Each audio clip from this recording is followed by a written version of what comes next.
Ok, dá aula. Bom, boa tarde a todos. Muita satisfação que nós estamos aqui pelo GT do Mexilhão Dourado, do Comitê de Bacia Hidrográfica do Rio Araguari, realizando esse seminário.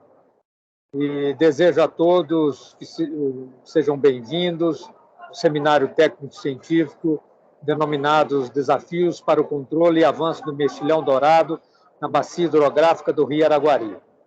E, em nome da diretoria do Comitê de Bacia do Rio Araguari, seus membros e os membros do GT, do Mexilhão Dourado, eu agradeço a presença de todos vocês. O objetivo desse seminário é discutir sobre os desafios para o controle e o avanço do mexilhão dourado na bacia hidrográfica do Rio Araguari. Todavia, despertando para a importância das nossas ações para que a gente possa também contribuir para que ele não ultrapasse as fronteiras da bacia do Rio Araguari, né? Todos nós sabemos das proximidades que temos, a citar como exemplo a cidade de Patos de Minas com a cidade de Três Marias, ambas no estado de Minas Gerais. Todavia, Patos pertencendo à bacia do Paranaíba e Três Marias à bacia do São Francisco. Então, isso nos remete também a uma responsabilidade muito importante para que nossas ações sejam efetivas e possamos contribuir também de uma maneira que ainda que indireta para outras bacias. Pedimos a todos os participantes que preencham o formulário que consta no chat para o registro de presença e o envio das certificações. Tá ok? Qualquer dúvida, entre em contato via chat com a Isabel e ela pode dar alguma orientação específica ou particular, tá ok? Bom, a partir de agora daremos início às nossas palestras e para abrir esse seminário eu convido o Antônio Geraldo, que é o nosso vice-presidente do Comitê de Bacia do Rio Araguari, para fazer a abertura oficial do seminário. Antônio, é um prazer tê-lo aqui conosco. Eu passo a palavra a você para as suas considerações. Boa tarde a todos e a todas. Antônio Geraldo, vice-presidente do Comitê do Araguari. Já agradeço ao Fernando pelas palavras no início desse seminário, que é de suma importância a nossa bacia, né? Bom, esse GT ele vem trabalhando já há um tempo, né, para que possa ter um relatório com relação aos desafios para o controle do mexilhão dourado, né? E o Comitê de Bacia ele criou esse grupo, né, para que pudesse fazer mais informações e considerações com relação a esse avanço, né, do Fernando, inclusive, do GT.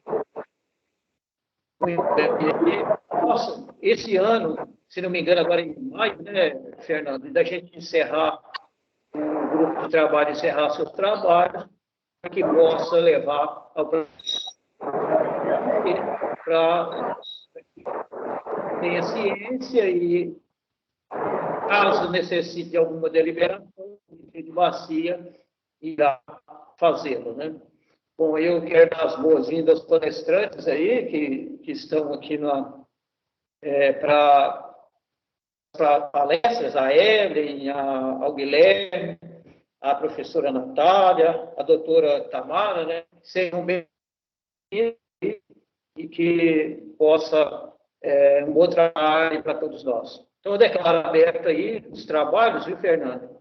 Porque eu não vou poder participar de um todo, eu estou aqui na Secretaria do Meio Ambiente, de patrocínio com algumas atividades aqui, mas o que eu puder aí contribuir. Nós estamos aqui. Isabel está aí dando suporte a todos, o secretário do comitê, né? E o Fernando também, como coordenador do grupo, estão aí para dar o suporte. Então, todos que tenham esse dia. Muito obrigado. Eu agradeço as suas palavras, nosso vice-presidente, Antônio, pessoa que tem contribuído de sobremaneira com o sistema de recursos hídricos em Minas Gerais.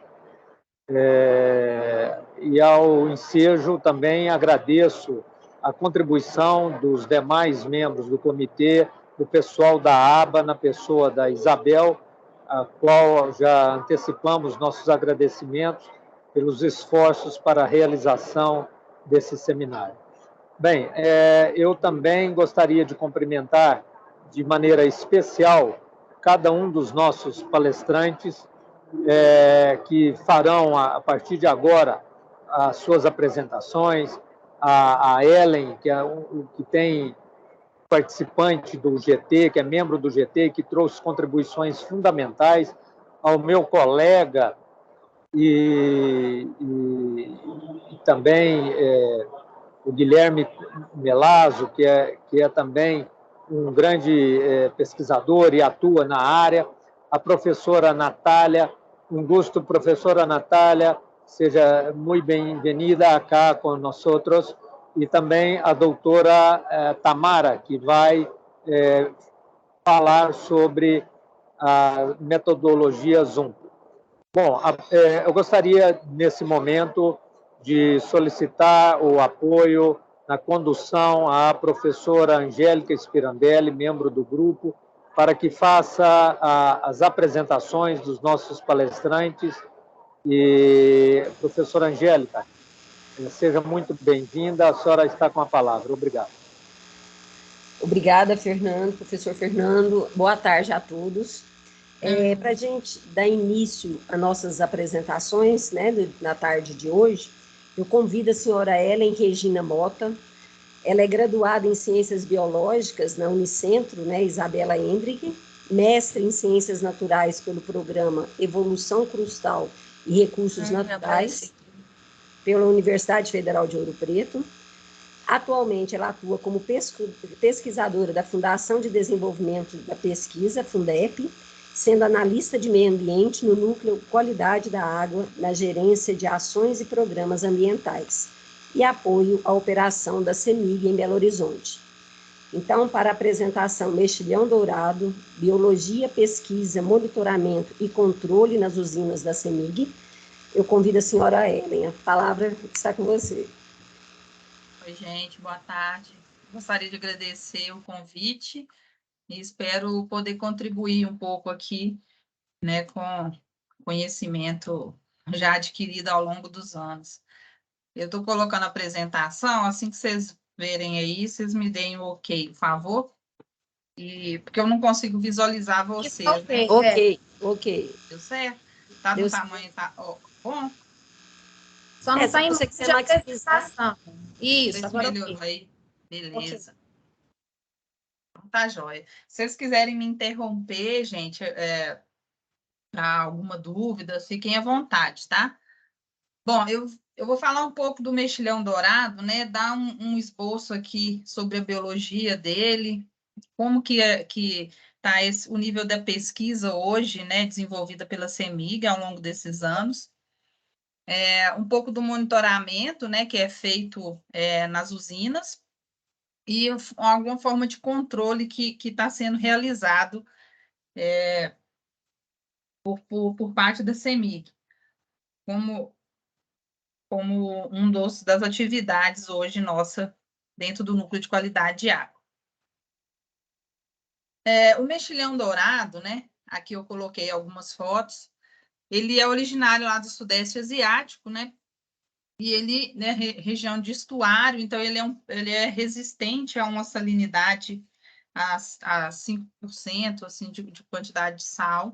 Então, ele consegue sobreviver a um nível de salinidade o que fez com que ele conseguisse sobreviver e vir, né, de carona nessas embarcações de mercado mundial. Então, ele chegou aqui na América do Sul através dessa água de lastro. Eu vou explicar para vocês o que seria isso. Então, ele apresenta também uma estrutura, né, proteica que ele consegue fixar. Por isso, a diferença dele em relação a outros bivalves que a gente conhece de água doce, que a gente tem até de ocorrência, em larga ocorrência, né, nos rios do Brasil. Um exemplo é a curbícula, só que ela se enterra na areia, diferente do mexilhão.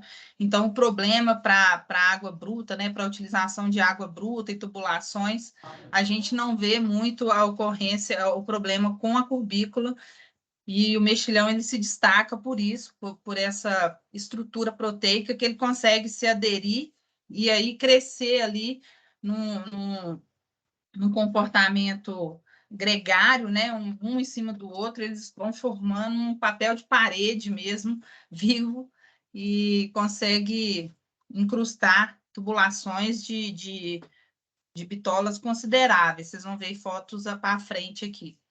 O tamanho adulto, a gente encontra de 30 a 40 milímetros em 3 anos, isso vai depender da localização, né, de alimentação, temperatura da água. A gente consegue ver indivíduos desse tamanho bem adulto, assim.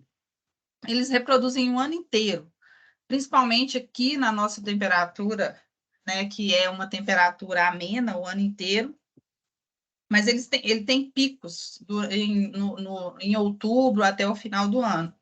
Então, a temperatura da água, ela contribui, né, para essa reprodução do mexilhão o ano inteiro, mas ele tem um pico maior de reprodução em outubro, novembro e dezembro, porque a temperatura da água está mais elevada. As larvas, né, são planctônicas, então elas estão dispersas na coluna d'água, que isso facilita a dispersão e também o transporte de indivíduos, né, que são indivíduos microscópicos enquanto larva. Então, essa carona que a gente dá para o mexilhão com embarcações, transporte de isca de alevinos, então isso dificulta o controle da dispersão. Isso facilita, né, a dispersão do mexilhão e dificulta o nosso controle. Bom, aqui eu trouxe um esqueminha para mostrar a água de lastro, né, O que é uma água de lastro? Bom, os navios, né, eles são gigantescos, e quando eles estão migrando, né, de um continente a outro, eles precisam de estabilidade em alto mar. Então, quando eles não estão com uma carga, né, que é a carga do transporte de soja ou qualquer outro tipo de grão, né, eles têm uns tanques, né, que chama lastro. Então, eles enchem isso de água. Então, aqui ele está descarregando e enchendo esse tanque do lastro do navio para ele ter estabilidade em alto mar.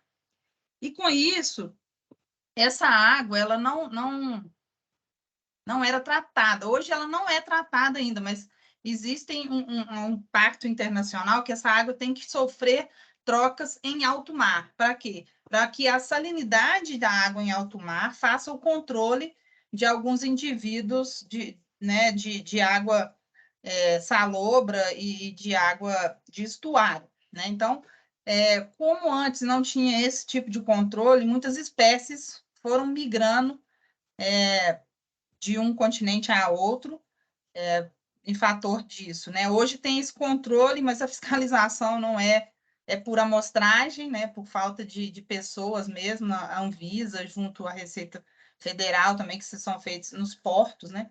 Então, essa água de lastro, ela pode, se o navio não fizer mesmo essa troca em alto mar, né, é passível de multa e tal, mas como a fiscalização é por amostragem, não são todas as embarcações que chegam no destino, né, que é feita essa fiscalização, então isso pode acontecer ainda, porque há um custo para isso, né, de fazer essa troca, combustível e tal. Então, essa água de lastro que é contida aqui pode transportar larvas de indivíduos e invadir novos ambientes, né? Tanto daqui para lá, quanto de lá para cá, para o nosso continente. Então, o mexilhão ele tem alto poder de infestação, né? Aqui a gente não tem predador insuficiente, a gente já tem muitos peixes, né, que alimentam e conseguem sobreviver desse tecido mole, mas é um organismo que tem pouco tecido mole, pouco tecido proteico que seja necessário, né, para absorção. O mexilhão não é comestível, né? Por isso mesmo, ele tem uma parte mole que não é interessante, então ele não é comestível. Ele sobrevive a vários ambientes, ele tem uma faixa de temperatura que ele consegue sobreviver, né? Então, ele sobrevive a vários locais, se tem troca de água, se tem alimentação, né? Renovação de água, de oxigênio. Então, eles conseguem sobreviver nesses locais. E tem uma reprodução muito acelerada pela facilidade, né? De estar agregado. Então, essa facilidade de reprodução ajuda nessa dispersão e também no acúmulo dos indivíduos. E a facilidade de fixação, né, que eu já mostrei aquela foto do bicho lá daquela estrutura.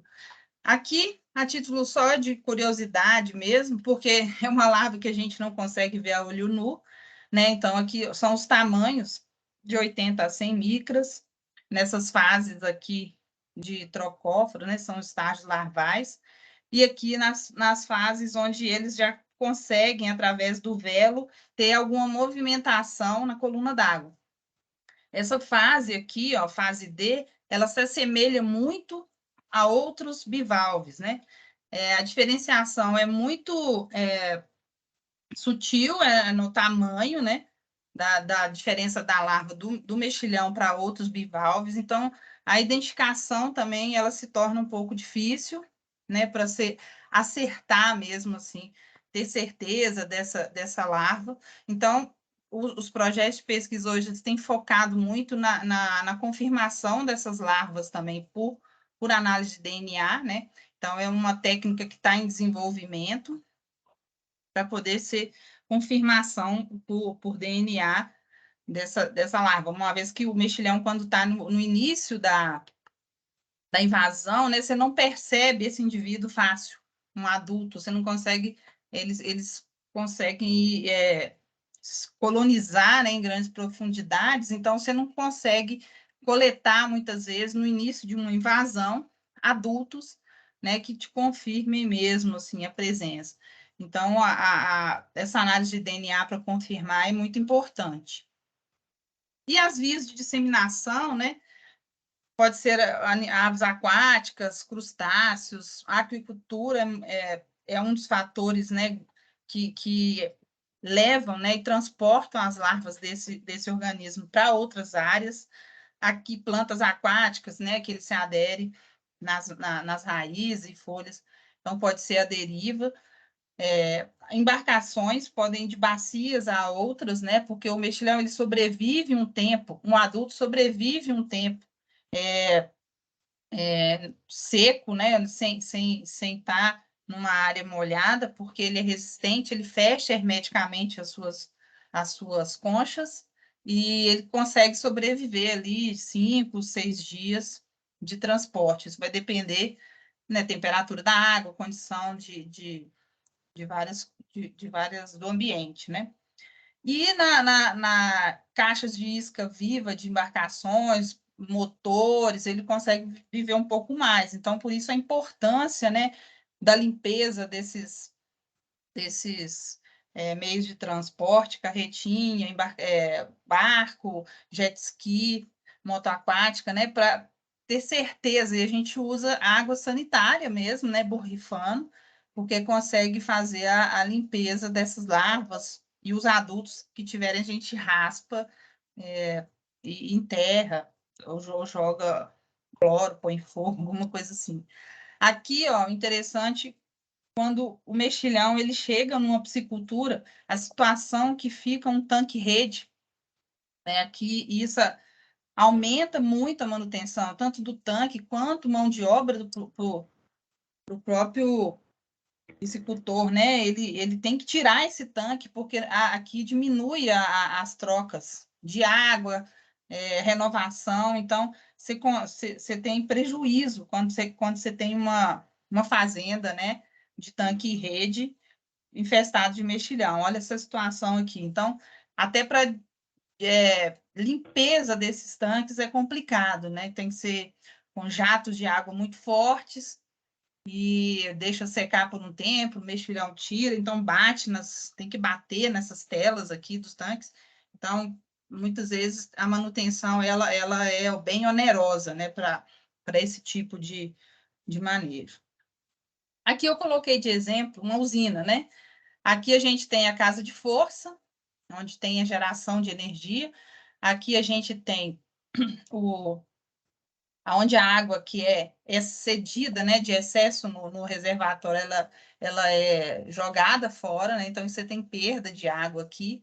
O problema de geração que é causado pelo mexilhão dourado está aqui dentro da casa de força, né? Então, nos sistemas de refrigeração que há incrustação nas máquinas, né? E não tem a renovação, e aí um superaquecimento dessas máquinas.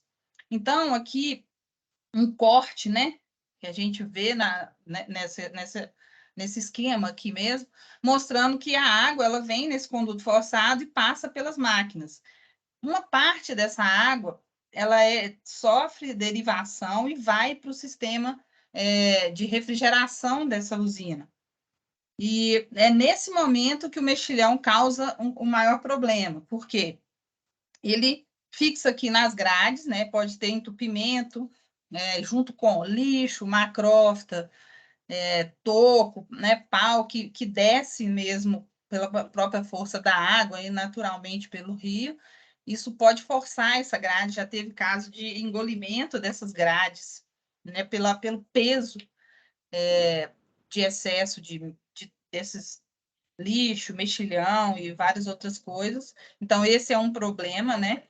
O mexilhão, ele obstrui essas grades e junto, em associação com esses outros problemas também, na bacia, pode haver esse engolimento dessa máquina. Já tivemos casos na CESP, em São Paulo, com esse problema.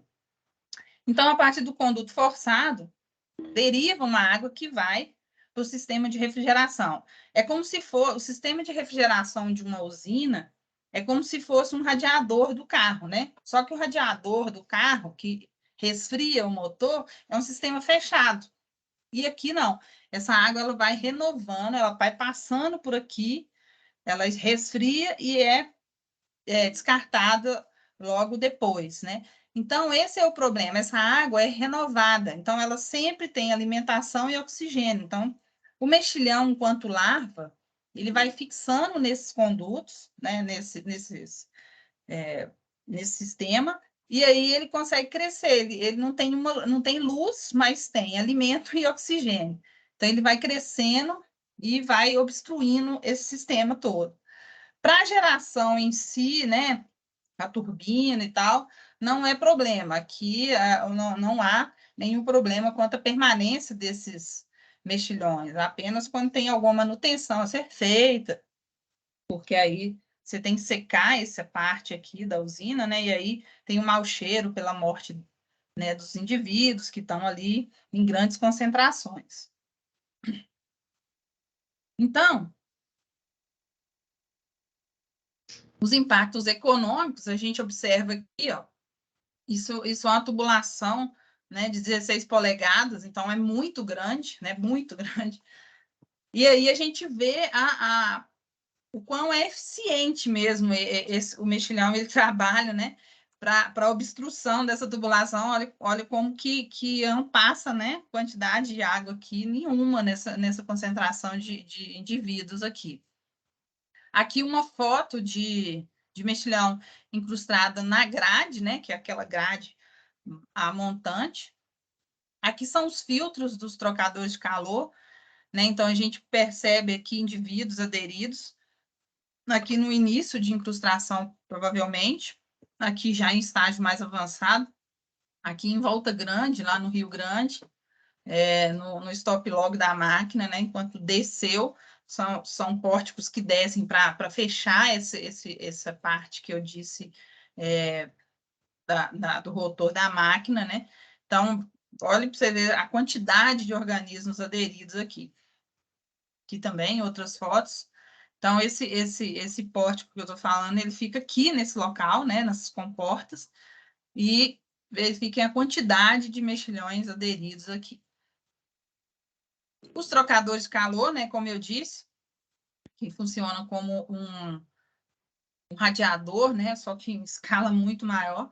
Então, olha para você ver a quantidade de mexilhão, né, a partir quando você abre a quantidade que está aqui dentro dessa estrutura, que é a estrutura aberta, a gente consegue observar a quantidade de mexilhões aderidos aqui. Essa foto aqui é um limpa-grades que a CESP desenvolveu depois do problema que teve de engolimento da grade, né, pelas máquinas. Então, eles desenvolveram esse pórtico aqui para que descesse e fizesse essa limpeza constante. Então, isso desce várias vezes ao dia, puxa, e vem tirando e limpando a grade, e retirando macrófita, mexilhão, paus, né, tocos que vem descendo, lixo, e para evitar isso que fique aderido ali e que isso seja engolido pela máquina, né? Aqui, ó, a mesma foto.